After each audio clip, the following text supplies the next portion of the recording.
ఆయన తీసుకునే నిర్ణయం పూర్తి స్థాయిగా ప్రజలు నమ్మారని చెప్పి అయితే మేము భావిస్తున్నాం. ఓకే చౌదరి గారు నమస్తే. నమస్కారం సార్, బాగున్నారా? బాగున్నా కంగ్రాచులేషన్స్. Thank you. ఊహించిన పరిణామాలు. అదే ఇప్పుడేంటి పక్క తీర్చుకున్నారా లేదంటే మీరు రిటర్న్ గిఫ్ట్ ఇచ్చారా, ఏమనుకోవాలి సార్? మొదట మీకు అలాగే ప్యానల్లో జనసేన వీర మహిళకి అలాగే కృష్ణాని గారికి నా నమస్కారాలు. రాష్ట్రంలో ఓట్ల సునామీ కూటమికి వచ్చింది, అది మీరే చూశారు. ఏ స్థాయిలో వచ్చింది అనే విషయం పైన అనేక మంది చాలా సందర్భంగా మేము చెప్తుంటే 150+ అంటే అదొక వ్యంగ్యంగా నవ్వేది, వ్యంగ్యాస్త్రాలు కూడా వేశారు. అది మేము ప్రజల్లో ఉన్నాం, ప్రజలతో ఉంటాం, ప్రజల కోసం ఉంటామని చెప్పిన దానికి నిదర్శనం. జగన్మోహన్ రెడ్డి గారు రచించిన విధ్వంస పరిపాలన వ్యతిరేకంగా రాష్ట్ర ప్రజలు మడ్డారు, భయంకరమైన తిరుగుబాటు తెలియజేశారు. వాళ్ళ యొక్క ఈ నిర్ణయాన్ని ఓట్ల రూపంగా సునామీగా మార్చి ఈ రోజు జగన్మోహన్ రెడ్డి గారి ఇంటికి పంపించారు. ఈ విషయం పూర్తిగా ప్రజల విషయం. This is celebration time. ఎందుకు నేను మాట్లాడాల్సి వచ్చిందంటే 5 ఏళ్లుగా కష్టాలు పడిన రాష్ట్ర ప్రజలు విడుదలకు గురయ్యారు. ఇంకా అన్న మంచి రాజ్యం వస్తుంది. మామూలుగా సంక్రాంతి, దీపావళి మాకు ఎప్పుడో వచ్చేది. ఈ రోజు నరక చతుర్దశి ఈ రోజే వచ్చింది. ఇంత దుర్మార్గంగా పరిపాలన చేసి రాష్ట్రాన్ని విధ్వంసం చేసి మీలాంటి జర్నలిస్టులు మాలాంటి పార్టీ నాయకులు ప్రశ్నిస్తే అరెస్టులు, జైళ్లు, కేసులు, ఊరికే పోస్ట్ పెడితే పోస్టులో ఒక ఎఫ్బీలో తీసుకెళ్లి జైల్లో పడేయటం, నాన్ బెయిలబుల్ కేసులు పెట్టడం, ఏ సంఘమైనా హక్కుల కోసం పోరాడితే అరెస్టులు చేయటం, అంటే రాష్ట్రం రావణకాష్టం చేయకుండా నియంత్రిత పరిపాలన తీసుకొచ్చారు. మొన్నటి వరకు ప్రజలు భయపడిపోయారు. ప్రశ్నించాలంటే బాధపడేవాడు. సైలెంట్ విప్లవం ఇది. అంటే ఎంత స్థాయిలో జరిగిందంటే మాకు 151 ఇచ్చారు, మాకు 151 వచ్చారు, ఓ విర్రవేగి గర్వంతో వెలవెల కొట్టుకున్న జగన్మోహన్ గారికి రాష్ట్ర ప్రజలు లాగి లాగి లాగి లాగి లెంకాయ కొట్టారు. 150 దాకా వెళ్ళిపోయింది. ఎందుకు ఈ మాటలు వచ్చిందంటే ఎవరికైనా మీకైనా నాకైనా ఆత్మవాన్ అనిపిస్తుంది. తల్లిని చెల్లిని మాట్లాడొచ్చా సార్? శాసనసభలో ఒక ప్రతిపక్ష నాయకుని భార్యని మాట్లాడింది. కొంతమంది బూత్ మంత్రులు చెప్పలాని మాటలు మాట మీరు కనిపింగ్ అన్ని మాట్లాడడం అంటే నా నోరు గబ్బవుతుంది. ఇంకా మీకు అంతకంటే ముఖ్య విషయం తెలిసిన ఈ రాష్ట్రంలో కర్నూలు సాగుకు 100 కారణాలు అన్నట్టు జగన్మోహన్ పత్రానికి 6 కారణాలు. 1, ల్యాండ్ టైటిల్ యాక్ట్ తీసుకొచ్చి ఎత్తున పెట్టుకున్నాడు, భస్మాసురం వస్తాయి. అనవసరంగా నిరుద్యోగులతో పెట్టుకుని డిఎస్సి విషయం మాట్లాడాడు, 2వ కారణం. 3, ఉద్యోగస్తుల్ని సిపిఎస్ ఇస్తాను మోసం చేశాడు, వాళ్ళు పెట్టుకున్న లోన్ నిధులు కూడా వచ్చేసుకున్నాడు. నెంబర్ 4, డ్వాక్రా మహిళలకి లక్షాధికారులు చేస్తా అన్నాడు, వాళ్ళు దాచుకున్న డబ్బులు తీసుకెళ్ళిపోయాడు. మద్య నిషేధం చేశారు, ఆడవాళ్ళు ఏమని ఇచ్చాడు, అది నష్టం తీసుకొచ్చి పెట్టాడు. రాష్ట్రానికి హోదా చేస్తానని చెప్పి రాష్ట్ర ప్రజలు మోసం చేశాడు. ఇంతకన్నా ముఖ్యమైన బలమైన కారణం తెలిసిన సొంత కుటుంబ సభ్యుల్ని, తల్లిని, చెల్లిని దూరం పెట్టి బాబాయ్ అని చెప్పిన దోషులు పెట్టుకోకుండా దోషుల్ని కాపాడాడు. ఇది సొంత కుటుంబ సభ్యులనే కాపాడలేని ముఖ్యమంత్రి రాష్ట్ర ప్రజలు ఏం కాపాడతారని పెద్ద ప్రశ్న. ఇది తెలియకుండా ప్రజల్లో భయంకరంగా ట్రోల్ జరిగింది. ఇంతకన్నా బాధ కలిగిన విషయం తెలిసిన రాష్ట్రంలో 150 సీట్లు ఇచ్చిన ఆయన కిచ్చుకుంటే కూడా డౌట్ వస్తాయి జగన్మోహన్ గారు. ఎందుకంటే 150 సీట్లు నాకే తెలియదు, అమ్మ ఎటొచ్చిందని తెస్తికి వచ్చింది. అంత మెజార్టీ జగన్మోహన్ గారు పూర్తిగా ప్రజలకు దూరం అయిపోయి ఏదైతే పాదయాత్రలో కలిసి అందరినీ కలిసి భుజాల మీద చేసుకుని ఎత్తున డబ్బులు పెట్టిన కనుక మర్చిపోయాడు. ఒక్కరిని కూడా దగ్గర రానికుండా నేల విడిచి సాగులాగా పూర్తిగా గొడవలు కేసు పరిమితం అయిపోతూ ప్రజలకు దూరం అయిపోయాడు జగన్మోహన్. ఈ విషయాలు గమనించాల. కర్ణుడికి ఆ విధంగా 100 కారణాలు, ఈయనకి 6 కారణాలు. ఈ కారణాలు పూర్తిగా ఈయన పతనానికి కారణమై 2, సామాన్యుని ప్రశ్నిస్తే ప్రతిపక్షాలు మాట్లాడితే ఎంత చులకనగా చూసేది కాకుండా గర్వం ఏ స్థాయికి వెళ్ళిందంటే ఎస్టీ ఎస్సీలు చంపి డోర్ డెలివరీ తీసుకెళ్ళిపించారు. బీసీలు రక్షణ అకౌంట్ చేసిపోయింది. ముస్లింస్ కి ఏవైతే ఫ్యామిలీ పోగొట్టేసాడు. ఈ అంశాలు కాకుండా కార్పొరేషన్ పూర్తిగా బీసీ కార్పొరేషన్ చితలాచలం చేసి పారేసాడు. సో ఎక్కడ ఎవరు ఏం మాట్లాడాలన్న భయం. ఇంకో విషయం, ఇవన్నీ మనం చూస్తూ వచ్చాం, 5 ఏళ్ళగా ఇవన్నీ మాట్లాడుకుంటూ వచ్చాం. మీరేమనుకుంటున్నారు ఇంత మెజారిటీ రావడానికి, జగన్మోహన్ రెడ్డికి అంత పడిపోవడానికి, మీరు ఇంతగా లెగవడానికి కారణం ఏమనుకుంటున్నారు? మీరు ఇచ్చిన మేనిఫెస్టో అనుకోవాలా, లేదంటే జనసేన పవన్ కళ్యాణ్ ఫ్యాక్టర్ అనుకోవాలా, లేదంటే జగన్మోహన్ రెడ్డి ఇచ్చినటువంటి మేనిఫెస్టో సరిగా లేకపోవడం అనుకోవాలా?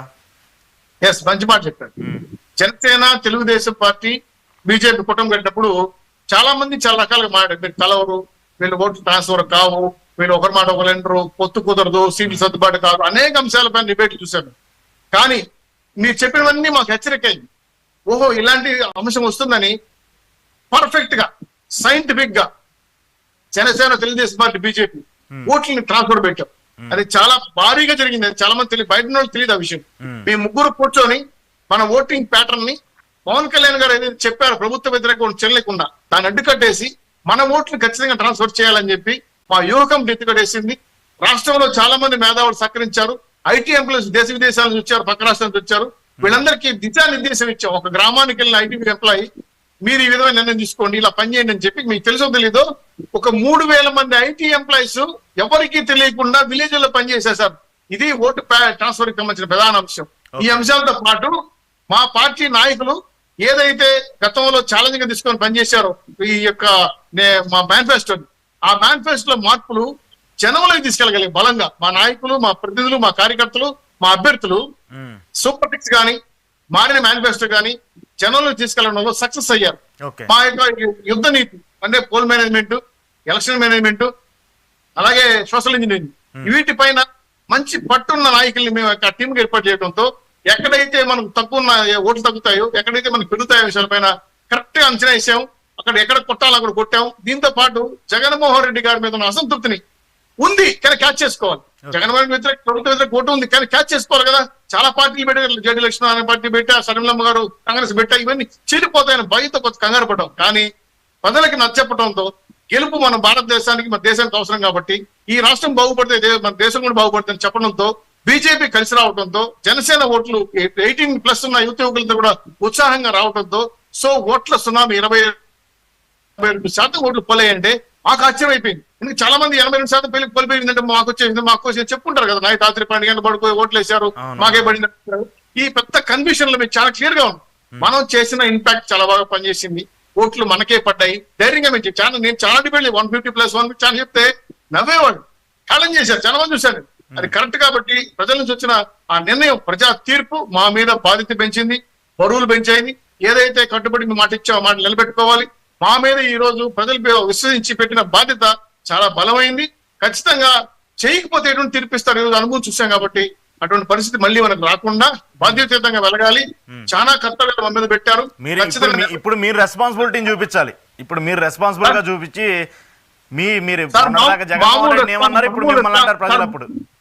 సార్ మామూలు రెస్పాన్సిబిలిటీ లేదు సార్. అప్పుల నుంచి ఫస్ట్ బయట రావాలి, రాష్ట్రానికి రాజధాని నిర్మించాలి, పోలవరం కట్టాలి, దేశంలో అన్ని రాష్ట్రాలు సమానంగా ఆర్థిక వ్యవస్థను పెంచాలి, ఉపాధి అవకాశాలు పెంచాలి, డిఎస్సీ రిలీజ్ చేయాలి, ముందు ల్యాండ్ యాక్ట్ ముందు క్యాన్సిల్ చేయించాలి, తాత్కాలిక భవనాలని కూడా పర్మనెంట్ చేయాలి. చాలా బలమైన బాధ్యత కోసం 3 ఏళ్లలో రాజధాని నిర్మించబోతున్నాం, 2 ఏళ్లలో పొలం కట్టబోతున్నాం. చాలా కాన్సన్ట్రేటెడ్ గా మేము టార్గెట్ పెట్టుకుని పనిచేసుకున్నాం. ఈ 5 ఏళ్లలో ఆంధ్రప్రదేశ్ సన్ రైజ్ ఆంధ్రప్రదేశ్ గా అభివృద్ధి చేయడమే కాకుండా ఏదైతే కృష్ణాంజలి గారి చుట్టుపక్కల ఉన్న తున్నూరు ప్రాంతంలో బలదాన్ని నవనగరాలు నిర్మించడం కోసం ఆల్రెడీ మున్సిపల్ శాఖ మినిస్టర్ అనుకున్న మేము ఎవరైతే అనుకున్నామో వాళ్ళు ఇప్పటికీ పిల్లలకి రచించేశారు కూడా. కాబట్టి 3 ఏళ్ల మాకు ఇంటర్వ్యూ తెలుసు ఎవరు మున్సిపల్ శాఖ మినిస్టర్ మాకు తెలుసు. ఈ 3 ఏళ్ల అమరావతిని ఎలా నిర్ణయించారో ప్లాన్ కూడా నా దగ్గర ఉంది. కాకపోతే ఇవన్నీ ముందు చెప్పకూడదు, చెప్పలేదు. కానీ ఇప్పుడైతే పర్ఫెక్ట్ ప్లానింగ్ వెళ్తున్నాం. కృష్ణాంజలి లాంటి మేధావులు సహకారం కూడా తీసుకుంటాం. ఎవరుంటే బాగుంటుందా అని మున్సిపల్ మినిస్టర్ తప్పేం కాదు సార్, తప్పే ఉంది. కానీ మున్సిపల్ మినిస్టర్ నారాయణ గారు మీకు ఓపెన్ గా చెప్తున్నా, అది కూడా మేము ఆల్రెడీ మాకు తెలుసు కాబట్టి చెప్పేస్తున్నాను. ఆయన రాజ్యంలో కమిటీ కూడా జరుగుతా ఉంది, అది ఆల్రెడీ వర్క్లే కూడా వెళ్ళిపోతుంది. ఈ రాజధాని నుంచి వెళ్ళిపోయి తీసుకొచ్చుకుంటాం. రాష్ట్రాన్ని బాధ్యతయుతంగా మాకు ఇచ్చిన నిర్ణయాన్ని, ప్రజల నిర్ణయాన్ని సార్ ఒక్క మాట ముగిస్తాను. శ్రీకృష్ణదేవరాయలు గారు రాజు అయినప్పుడు అప్పాజీ చంపబడ్డాడు, కొడతాడు. ఏంటే పేదవాడి కష్టాన్ని గుర్తించడం కోసం పెట్టిన చంపదెబ్బ అంటాడు. అట్లా ఈ రోజు మాకు ఇచ్చిన 150 సీట్లు 120 సీట్లు ప్రజలు మాకు ఇచ్చిన చంపపెట్టుతో సమానం. బాధ్యతయుతంగా ఒళ్ళు దగ్గర పెట్టుకుని పరిపాలిస్తాం. అప్పుడే రాజ్యాన్ని, రాష్ట్ర ప్రజల్ని కాపాడుకోవాలన్నది. మితిమీరి అధికార మతంతో తిక్కుమాల నిర్ణయాలు తీసుకుంటే మాత్రం పక్కోడి బట్టి గీత మాగుపడుతుంది. కాబట్టి అన్ని రకాలు చెప్తున్నాను. బాధ్యత పరిపాలన దీన్ని నేను 100% ఒప్పుకుంటా. మీరు అన్న పాయింట్ అప్పుడు 2019లో ఏదైతే ప్రజలు తీర్పునిచ్చారో దాన్ని మళ్ళీ జగన్మోహన్ రెడ్డి ఆ తప్పు చేశాడు కాబట్టి ప్రజలు ఇప్పుడు ఆ తీర్పు ఇచ్చారు. మీరు మళ్ళీ దాన్ని కంటిన్యూ చేయమని మీరు చెప్తున్నారు కాబట్టి ఇది 100% వ్యాలిడ్ పాయింట్. కృష్ణాంజలి గారు నాకు ఒకటి పాయింట్ క్లారిటీగా క్లియర్ చేయండి. Man of the match Pawan కళ్యాణ్కి నేను ఇస్తాను, మీరు దానికి సపోర్ట్ చేస్తారా లేదా? ఎందుకంటే గతంలో 2019 ఎన్నికల్లో 60 నియోజకవర్గాల్లో టీడీపీ పార్టీని ఓడించింది జనసేన.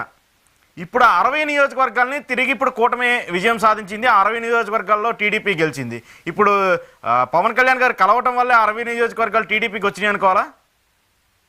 ఇక్కడ man of the match Pawan Kalyan కాదా అనేటువంటి విషయాన్ని మీకు నాకు మన మధ్య ఏ విభేదాలు ఉండవు. మనం ఖచ్చితంగానే అంచనా వేయగలం.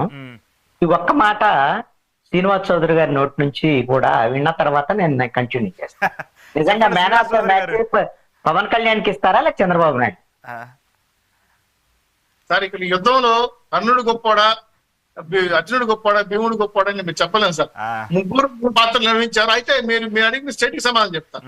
పవన్ కళ్యాణ్ గారు మాత్రం తీసుకున్న నిర్ణయానికి మేము హ్యాట్స్ ఆఫ్ చేయదలుచుకున్నాం. ఆయన మ్యాన్ ఆఫ్ ది మ్యాచ్ కావడానికి కారణం ప్రభుత్వ వ్యతిరేక ఓటును చేల్చలేకుండా అయితే చెప్పాడో ఆ మాట కట్టుబడి